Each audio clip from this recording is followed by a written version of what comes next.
Hi! If you just bought your first keyboard or piano and you don't know where to get started, you've come to the right place. I've made this little mini-series just for you so you can jumpstart your piano playing career. It's going to have a couple of parts and we're going to gradually build up your skills and vocabulary. And I plan to release a video approximately maybe once or twice a month. Let's get started, and we'll need a little bit of terminology. If you look at the piano keyboard, you see it's made out of repeating units. You have 2 black keys, 3 black keys, 2, 3, 2, 3, and so forth. The white key to the left of any 2 black keys is called a C. So this is a C, this is a C, this is a C, and so forth. The notes are named following the C as you would perhaps expect them to be. This is a C, D, E, F, G, and then it wraps around and A goes back to A, B, and C. And it keeps going. C, D, E, F, G, A, B, C. Okay, so we got the naming under our belt. The first thing I want to teach you in terms of playing is how to play a couple of simple chords. And I'm going to assume that you want to accompany yourself singing on the piano. That's kind of the popular approach to playing the piano, so maybe you'd want to sound like this.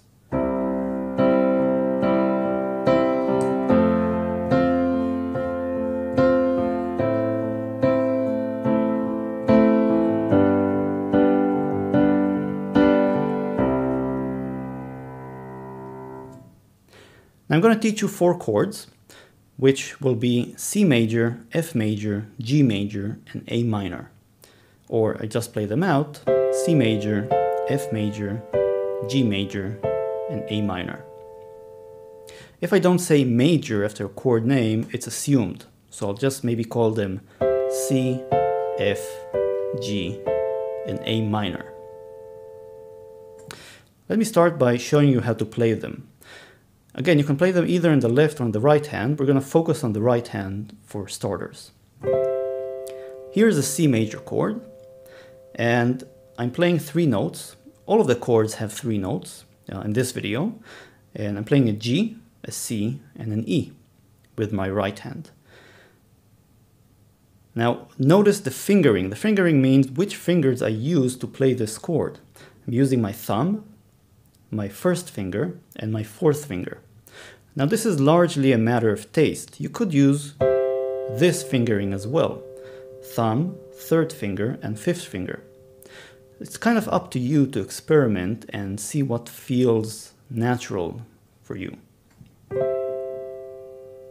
The next chord is F major. So I'm playing an A, C, and F, and I'm using my thumb, 1st finger, and 5th finger on the right hand. And the fingers are just numbered the way you'd expect them: 1, 2, 3, 4, 5.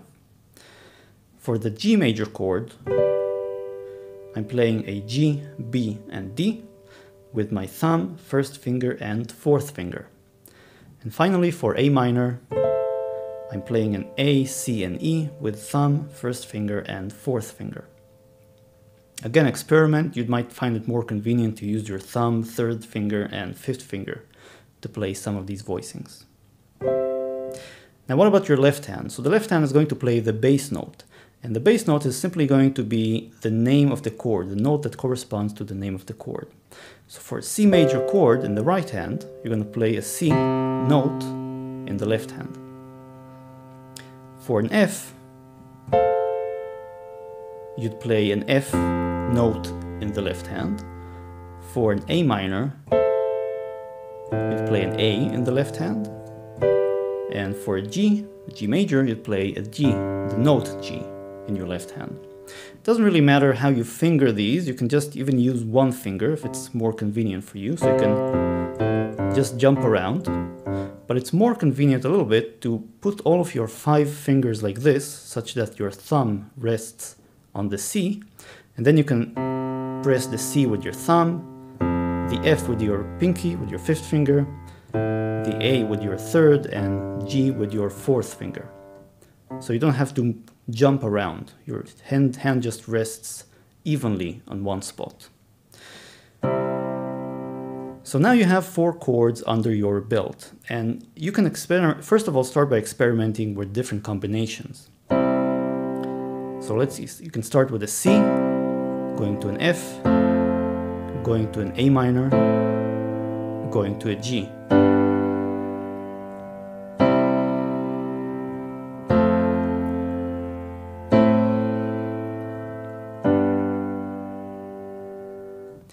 How about a different combination? Let's go for something that starts with an A minor, goes to a C major, then goes to a, let's say, F major and G major. A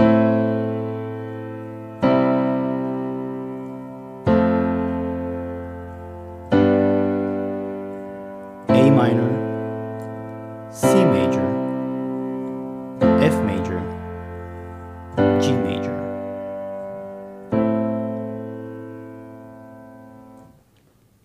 Let's go for a third combination, just to see how it sounds. Let's do an F major to a C major, to a G major to an A minor.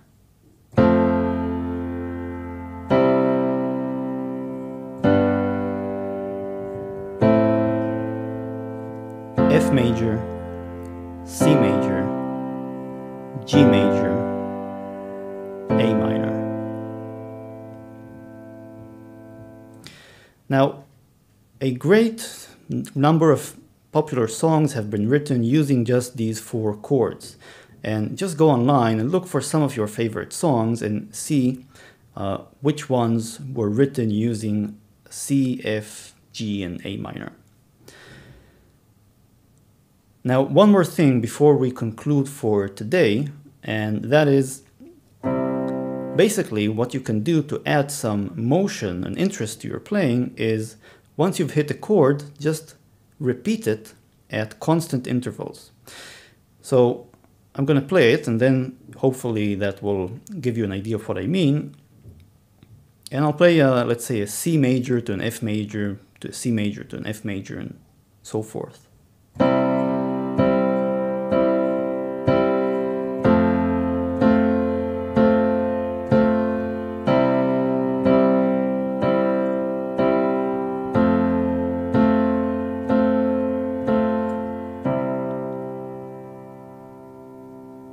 While I'm playing, by the way, I'm holding down my piano pedal, so you can't see it with the camera, but all of keyboards today come with pedals and pianos come with pedals, and the nice thing about the pedal is that if I don't press the pedal and I press a note and let go, the note stops.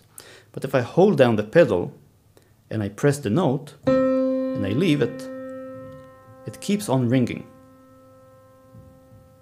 And the same goes with a chord. Without a pedal and with a pedal,